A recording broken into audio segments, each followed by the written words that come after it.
I guess I can call this the official end of the growing season, 2020. This is a day that I look forward to every year and dread at the same time. It's the last harvest, and the farmer's busy at work, taking up the corn.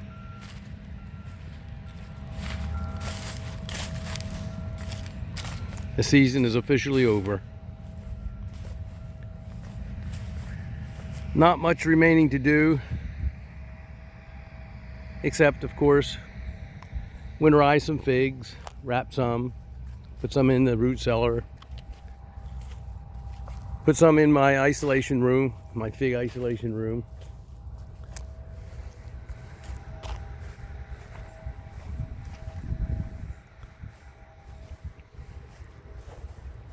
Season's over, and not for persimmons. Still have a few persimmons left here on this tree, this particular variety.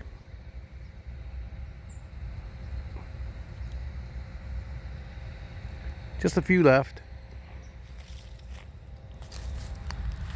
and many more on other varieties.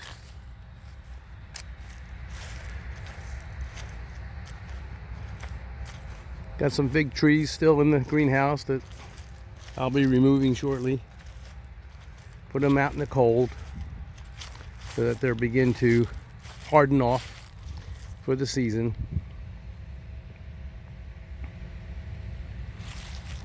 No more figs to eat. They're all done. As you can witness on my last video, the last fig. Already starting to yellow, and the cold nights are beginning to slowly put them to sleep, and soon they will be completely dormant, especially when I take them out. Like these are pretty much ready to be put away. I'll still wait a few weeks, a couple weeks. Around Thanksgiving is the time that I usually like to put my trees away for the winter. Those that I will put into storage. Thanksgiving's a good time. Right around then. I don't want them to really get hit too hard with a real hard frost. But I don't mind if they get hit with a few frosts. That's a good thing. As long as they're not too severe. So seasonal weather is acceptable up until about Thanksgiving to keep them exposed. Then you want to round them up and put them wherever they're going to go. Some of mine will remain in the ground and I'll wrap them. Some of mine will remain in the ground and I'm not going to wrap them. And some of mine will be taken to the fig cellar right here. They'll be placed in the cellar. There we go. It's all dirty in there now from all the grass cuttings and leaves. But I'll clean it up. And they'll be placed in there. A lot of them. Where they won't get harmed by the winter temperatures. They'll be protected from any freezing all winter long. I've never seen where it's gone below freezing in there. I put a tarp over it in the winter time so it's waterproof, and that helps to capture some of the heat from the ground, geothermic energy, and keep it from releasing into the atmosphere, so it preserves the temperature above freezing as it does. It comes in very useful. I can put a lot of plants, especially my little plants. I can put a lot of plants in there, and even lay some big ones side by side. When I did this, I wish I'd have made it much larger, but it's always an afterthought, isn't it? There's always room for improvement in our lives, regardless of whatever the task might be. or the challenge. I tried in my lifetime to think a little bigger. I learned that long ago. Think a little bigger, but sometimes you're constrained by the conditions, and there's only so much that you really can do from a practical perspective.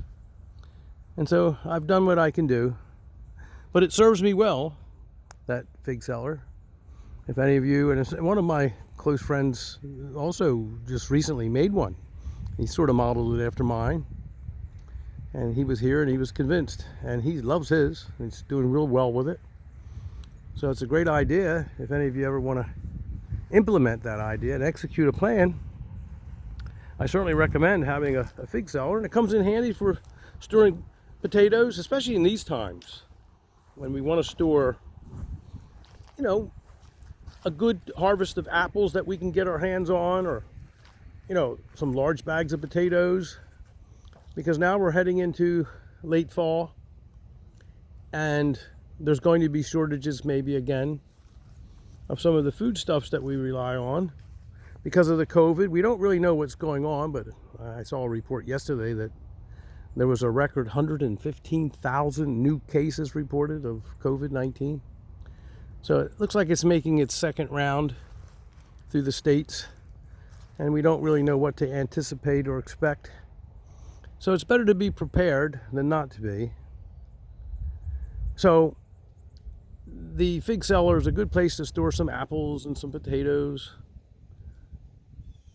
Whatever you might have that you want to, that you don't have room in your refrigerator for, you could put that in there. Recently, I took a trip to the Lancaster area, and I noticed that there's still a lot of broccoli and cauliflower around, and so we're going to be making a trip back to get some more eggs shortly, and I'm going to grab some cauliflower and some extra broccoli, and I'm going to store it in the root cellar.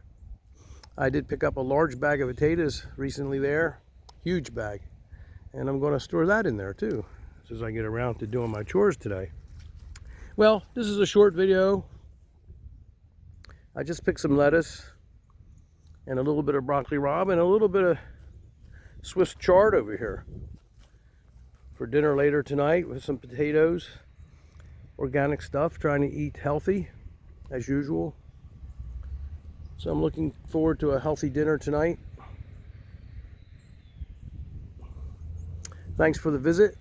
Hope you enjoyed this moment in time. It's a yearly ritual here to watch the harvest. And I love it so. I truly enjoy it. But for me, it marks the end of a growing season and the beginning of a long winter. A long, long winter. But it's okay. I'll keep positive thoughts flowing through my mind and think of spring and better times and summer to come, as I am sure that you will too. Thanksgiving not too far away. In case I don't get a chance to make another video, and I probably will. Happy Thanksgiving.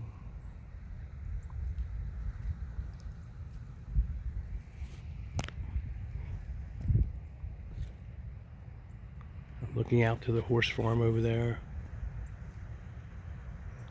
Still see quite a few beautiful fall leaves in the woods. I love this time of year too. Except for that little bit of sadness regarding the end of the season.